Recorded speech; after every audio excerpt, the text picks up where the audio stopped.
Presiden UMNO dan jadi Perdana Menteri, dia terasa bahawa satu benda yang cukup payah dalam dunia ini apabila ialah berhadapan dengan Anwar. Jangan lupa guys, tekan butang subscribe untuk anda sentiasa happy hari-hari dan juga anda mendapatkan info yang baru setiap hari. Di video kali ini menunjukkan jasa-jasa Datuk Seri Anwar Ibrahim pada ketika dahulu pada masa dia join kerajaan dan juga jasa-jasa dia semasa awal-awal dia masuk dalam bidang politik, iaitu masuk dan menyertai BIM.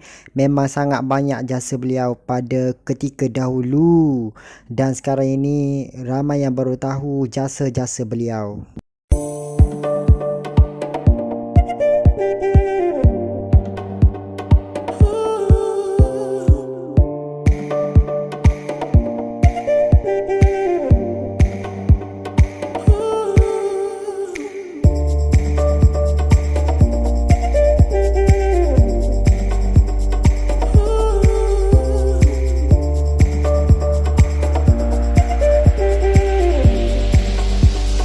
Tiba-tiba dalam saat itulah, mana sebelum Fadil naik jadi presiden lagi, silap saya,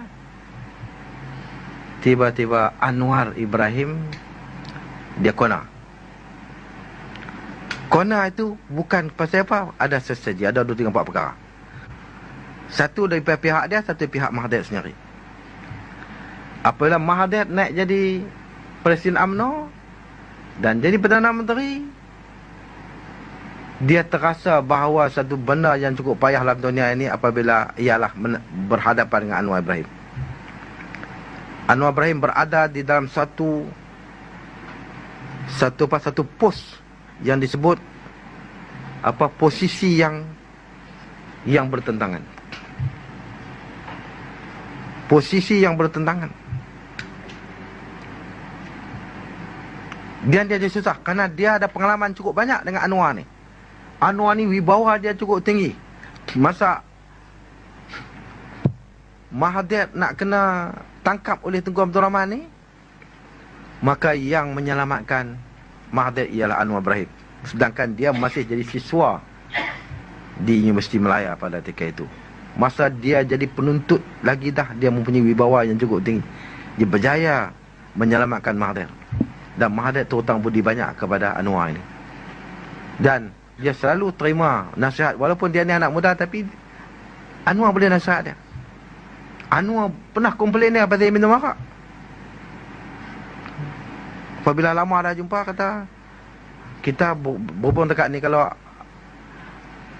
you nak bawa arak atas meja yang sama ni dengan sorry dekat ni, itulah mula putih perhubungan dengan Mahathir pasal arak.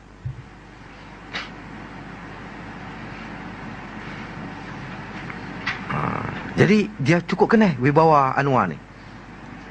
Masa Husin On tangkap Anwar, pergi ke Muntin, Mahathir tak mau kata apa, biar Husin On berhadapan dengan masalah-masalah. Dia tahu kata wibawa Anwar ni hebat walaupun duduk dalam penjara. Aku tak mau kacau, biar Husin On pergi cepat-cepat sikit, tak tahan dia lari. Lepas tu aku naik jadi Perdana Menteri. Lepas tu dia di Timbalan. Naik Timbalan, Anwar naik di Menteri, Perdana Menteri. Aku tak boleh buat main dengan Anwar ni. Sebab apa? Pelabur asing daripada orang Arab sendiri bila nak mai buat pelaburan di Malaysia, kena tanya Anwar lu. Itu adalah orang-orang kaya yang semua terlibat dalam Ikhwan Muslimin. Nak mai di Malaysia, dia tanya Anwar dulu.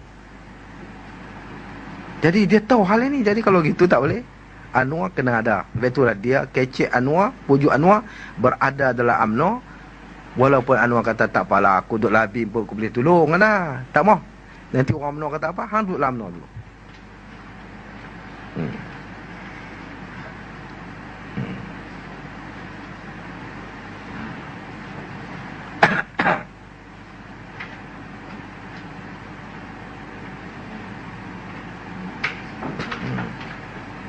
Jadi dengan kerana yang demikian, kemasukan Anwar dari pihak Mahathir ni ialah kerana nak selamatkan kerajaan, nak bagi selesa kedudukan dia. Anwar kena duduk dalam kerajaan. UMNO. Mak yang Anwar ni pula, dia duk nampak kalau duk dalam parti pembangkang ni, duk jadi pembangkang situ lah, lagi tak dapat kuasa, dia tengok congak pi congak mai, congak pi congak mai, duk jadi parti pembangkang situ dan tidak akan boleh buat projek apa. Tiba-tiba Mahathir Semawa dia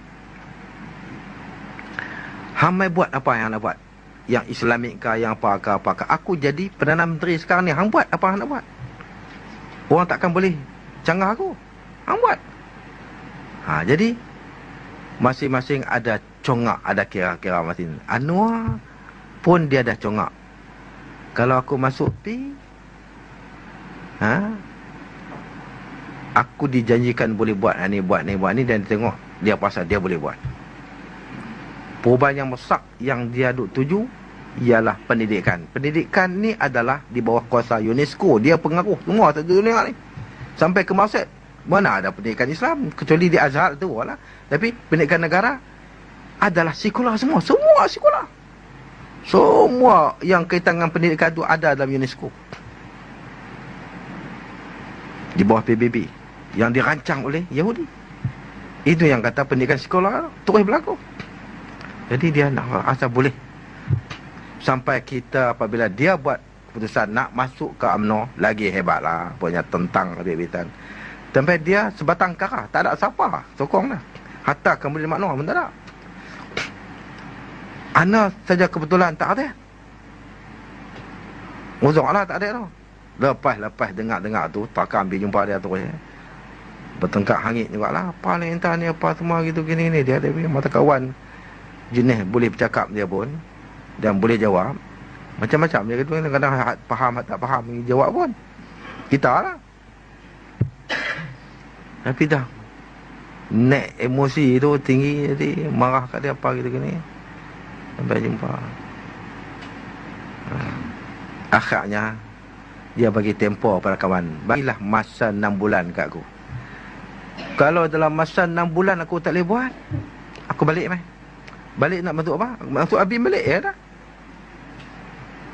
Siapa nak pakai entah lagi lah Abim tu. Walaupun anak balik ni atas nama kucing korap, anak akan duduk lah Abim. Ini anak bangsa hebat. Walaupun macam mana, walaupun orang tak pandang apa, hanya sebagai kucing korap saja, aku akan berada dalam Abim.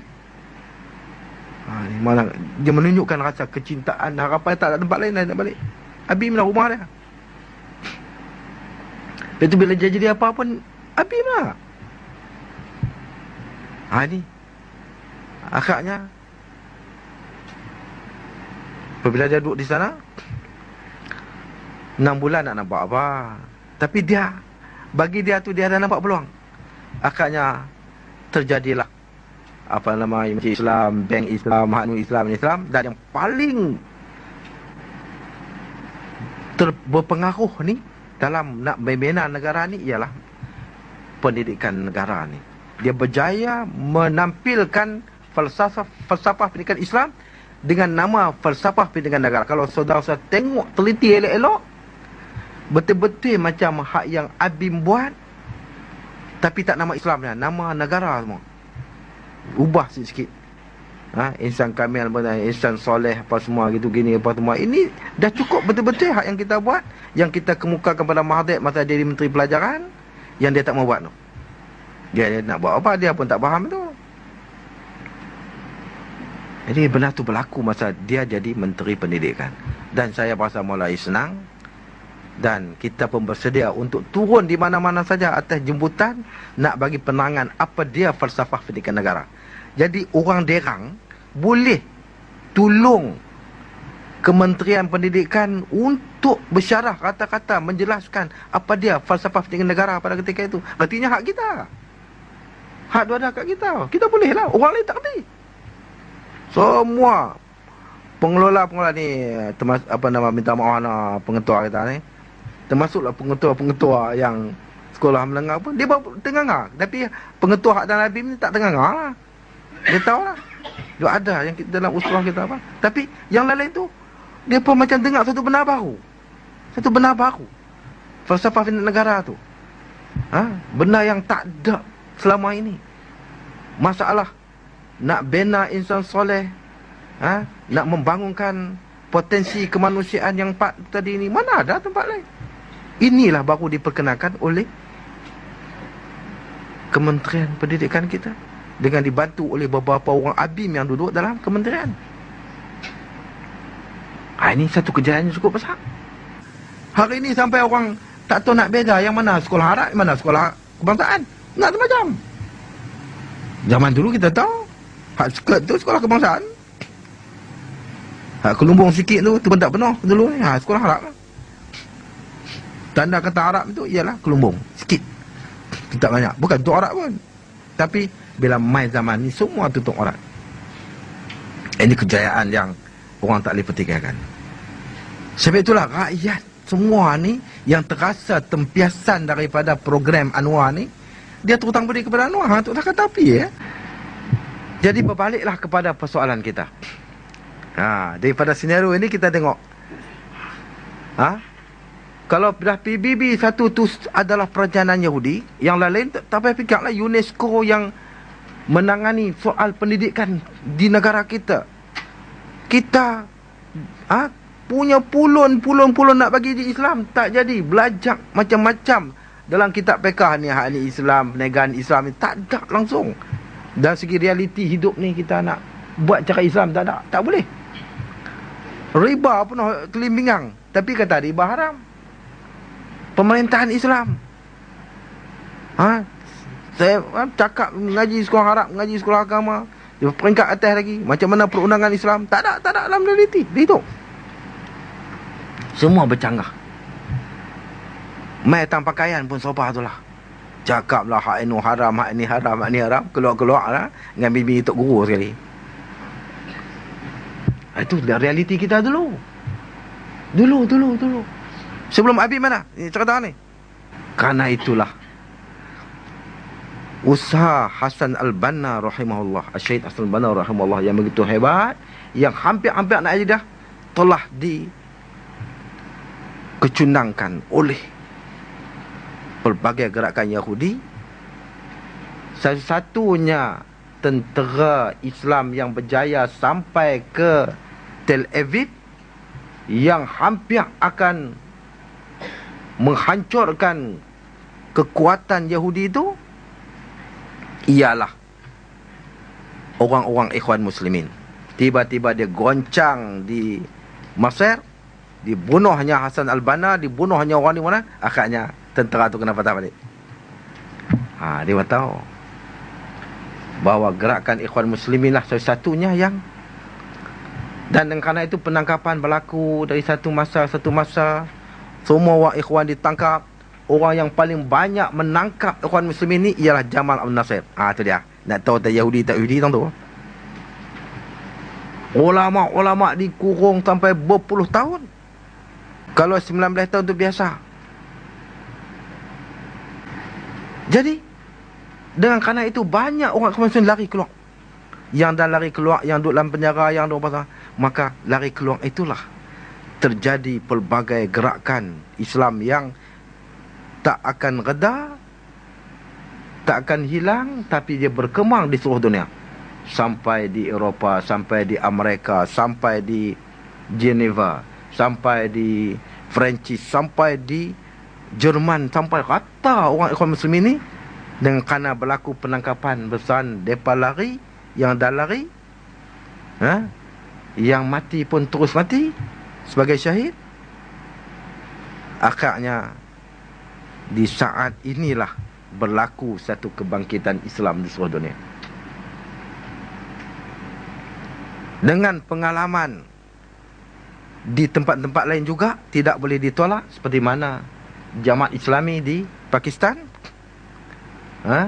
dan juga di India, Bangladesh, dan juga gerakan An-Nadawi di India khususnya, berlaku di seluruh dunia. Dan kebangkitan itu berlaku serentak di Eropah, di India, di negara kita, dan di Timur Tengah. Maka pergerakan ini berlaku, maka Allah Ta'ala takdirkan hamba Allah yang bernama Anwar Ibrahim itu terlibat dalam gerakan belia dan terdedah kepada perhubungan antara bangsa dengan orang Ikhwan Muslimin ini. Dan kita melihat daripada zaman umat muda dia lagi, dia telah membawa dan mendukung satu pandangan, satu gambaran yang banyak berbeza dengan orang-orang tempatan, termasuk orang-orang yang mengaji agama yang pergi di Timur Tengah. Kerana orang-orang yang mengaji di Timur Tengah masa itu, di Mesir umpamanya, adalah terkepung oleh budaya yang dibina oleh Jamal Abdul Nasir. Jadi melihat Islam pada ketika itu tak begitu clear. Tengok orang-orang Muslim ini macam satu kumpulan pelampau, termasuk Ustaz Fadil Noh dan saya sendirilah, dan beberapa teman-teman yang lain cukup ta'asub dengan Jamal Abdul Nasir ini. Tapi menyesal kesalah kerana dia satu ta'asub yang tak kena. Dan masa itulah kita balik dan dalam beberapa majlis terdengar ucapan-ucapan yang dibuat oleh Anwar Ibrahim. Rasanya belain banyak. Tapi apabila belain banyak, kita terpaksa kena banyak bincang dengan dia. Bincang, baru terdedah. Rupanya dia sudah terlibat dengan rangkaian antarabangsa dalam umur yang cukup muda. Sebab itu pengaruhnya pun cukup besar. Nampaknya teman-teman yang ada dalam Ikhwan Muslimin, sama ada yang dewasa ataupun yang umur pertengahan, memberi kepercayaan kepada Anwar Ibrahim ni dalam beberapa hal untuk mempengusikan pelbagai lajnah, dan mereka menaruh harapan yang besar bahawa ini anak muda ini bakal ada wibawa untuk membuat perubahan, terutama di Malaysia sendiri. Dan nampaknya teman-teman kita daripada lepasan Mesir mula berjinak dengan Anwar Ibrahim. Apatah lagi ketika Ustaz Razali Nawawi yang juga lulusan Mesir kemudian membuat MA-nya di London, yang banyak bergaul dengan Ikhwan Muslimin dan kenal dengan Anwar Ibrahim, balik mai cuba menubuhkan ABIM. Dan kita pun terlibat dalam penubuhan itu, dan terus serta dengan satu cita bahawa kita ada rangkaian kita antarabangsa untuk melahirkan daulah Islamiah. Di mana dulu sempat, di situ kita buat. Nampaknya teman-teman kita daripada lepasan Mesir mula berjinak dengan Anwar Ibrahim. Apatah lagi ketika Ustaz Razali Nawawi yang juga lulusan Mesir kemudian membuat MA-nya di London, yang banyak bergaul dengan Ikhwan Muslimin dan kenal dengan Anwar Ibrahim, balik mai cuba menubuhkan ABIM. Dan kita pun terlibat dalam penubuhan itu, dan terus serta dengan satu cita bahawa kita ada rangkaian kita antarabangsa untuk melahirkan daulah Islamiah. Di mana dulu sempat, di situ kita buat. Dan sejak itu kita mempunyai agenda politik yang tersendiri, ABIM ini. Kita tidak membentuk diri kita sebagai wadah politik berparti, tetapi kita membentuk ABIM sebagai wadah dakwah yang tidak juga terlepas daripada menangani persoalan politik negara. Kita sentiasa memberi pandangan kita, pendapat kita dan pendirian kita, sikap kita, dukungan kita, sokongan kita kepada politik tempatan. Setiap kali perubahan politik berlaku dalam negara kita, kita mengambil bahagian. Masa campuran dulu antara PAS dengan Perikatan, kita bagi pendapat dan memberi pendirian kita, bukan dengan pendapat, dengan cadangan tidak menyokong. Kita rasa PAS akan terheret, terhanyut dengan campuran. ternyata pengalaman itu tepat. Tetapi oleh kerana PAS sendiri ada dia punya majlis syura dia, tertinggi dia, itu adalah hak dia. Lepas tu berlaku lagi, berpisah daripada itu, maka ABIM mengambil pendirian untuk menyokong PAS yang sudah kecundang dan sudah mula dhaif dan membuat satu keputusan yang cukup berani, membuat keputusan mengirim tokoh-tokoh daripada ABIM untuk memberi nyawa kepada PAS yang hampir-hampir tak bernafas selepas ditalak 3 oleh Barisan Nasional. Kita korbankan tokoh besar kita, Ustaz Fadil Noor, dan beberapa tokoh yang lain lagi yang sebenarnya sedang mendukung ABIM pada ketika itu. Kita merasa kehilangan besar apabila Ustaz Fadil pergi. Tapi oleh kerana itu adalah sikap tegas kita untuk membantu sebuah parti yang boleh sampai kepada cita besar kita, iaitulah untuk menegakkan Daulah Islamiah. Oleh kerana itulah, pemegang Ustaz Fadil kepada PAS adalah tanggungjawab kita. Dia adalah imej kita. Segala-gala yang dialaminya, baik atau tidak baik, senang atau susah, adalah di bawah tanggungjawab kita. Oleh kerana itulah, ABIM tak pernah lupa mengirim dana kepada Ustaz Fadil setiap kali pilihan raya, termasuk Anwar sendiri yang dia cukup berasa bertanggungjawab terhadap Ustaz Fadil Noor, walaupun dia kementeriannya sudah berada dalam UMNO. Dia peringat kita selalu, hantar lagi ke Ustaz Fadil ni. Dan kadang-kadang hak dia sendiri khusus hantar kepada Ustaz Fadil. Ini tanggungjawab, ini yang dikatakan strategi. Bukan pasal kita masuk UMNO, bukan pasal kita masuk PAS. Kita kena faham. Kita bukan terikat. Sebab itu kita kata non-partisan kita itu makna kita tak terikat dengan parti. Tapi kita boleh membantu parti. Tapi kita bertanggungjawab apabila kita menghantar seseorang. Apabila hantar seorang, kita mesti bertanggungjawab. Jadi, hatta Anwar sendiri, walaupun dia sudah ada di pihak sana, sama ada cara sulit atau tak sulit, saya tak tahu, maka ada sajalah daripada dia untuk Ustaz Fadil. Dan dia memperingati ABIM secara khusus. Kerana ABIM memutuskan pengiriman Ustaz Fadil ke PAS secara rasmi, syura. Ada catatan dia. Saya pun ada pada hari itu, dalam syura itu. Walaupun saya tak setuju. Saya tak setuju hantar Ustaz Fadil pergi ke... Saya seorang yang tak setuju. Semua perwakilan setuju. Pasal apa? Saya sayang ke ABIM ni. Duduklah ABIM lah semua. Nak pergi mana lagi apa semua. Dia kata kita akan ni, teruk ni kita ni. Kalau hantar ABIM, biar pergi lah kata. Kita buat cara lain. Nak bertokong pun. Jangan sampai hantar orang kata. Itu kita punya mentaliti masa tu lah. Politik saya terah masa tu. Bukanlah luas sangat. Sama ada cerdik tak cerdik itu terpulang kepada tuan-tuan, perempuan, saudara-saudari lah nak. Tapi itu pilihan saya. Apabila saya sampai saat tak akan, saya angkat tangan. Angkat tangan nak cakap lagi. Apabila dia nak buat keputusan. Saya angkat kat tangan, Anwar terus buat. Alhamdulillah. Ustaz Nikmat pun dah angkat tangan setuju. Dia perkenal saya. Ini saya pun tak ada nak kata apa. Bukan seorang Alhamdulillah. Jadi saya angkat tangan nak cakap. Jadi sekitar pun tak ada. Dia buat pikuk lain mana ni. Ini cara Anwar punya sekedar. Tak apalah oleh kerana benda tu merupakan satu perkara yang nantinya hanya elok di belakang, saya pun tak pasal nak menyesal apalah.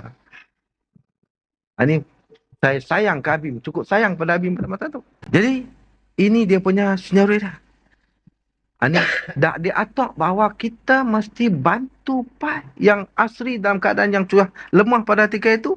Dan akhirnya strategi dia apa? Lepas pada tu nak tunggu Anwar pula memimpin PAS. Itu dia cara dia. Jadi saya kurang setuju lah macam tu. Habis semua ni tak apa ada ni. Rupanya orang yang mempunyai pandangan yang jauh tu dia ada. Dia ada. Takkanlah kita sampai ketua ada duduk dalam ABIM ni, duduklah atas sikit. Nak mimpin negara pula. Hak ini adalah adik-adik kita, belia-belia. Bila dah pergi, Fadil pun buatlah satu jalan, macam mana cara Anwar boleh main. Kemudian Asri pun bersedia nak kosongkan kursi dia untuk Anwar Ibrahim dalam PAN. Tapi akhir-akhirnya, oleh kerana gitu gini, orang membuat macam-macam bisikkan ke telinga Asri, dan Asri akhirnya tak bersedia. Sampailah saat di mana Asri unuk, menyebai, rasa merajuk. Dia merajuk tu harap-harap supaya orang pujuk. Dia pun letak jawatan dengan 2-3 orang lagi. Jadi kok ada orang pujuk, kata mailah balik apa nama Datuk, ini apa semua ni, janganlah tinggal apa semua. Tiba-tiba siapa pun tak pujuk pun. Jadi dah tak jawatan pi tu lah. Jadi dalam perjuangan pun nak kena tengok juga apa ni, kita bukan buat merajuk tuan-tuan orang dalam perjuangan ni. Tak boleh, tak kena. Ya akhirnya Fadilah sampai di peringkat yang tertinggi, jadi presiden sampai esok rawa. Tiba-tiba dalam saat itulah, mana sebelum Fadil naik jadi presiden lagi, cerita saya, tiba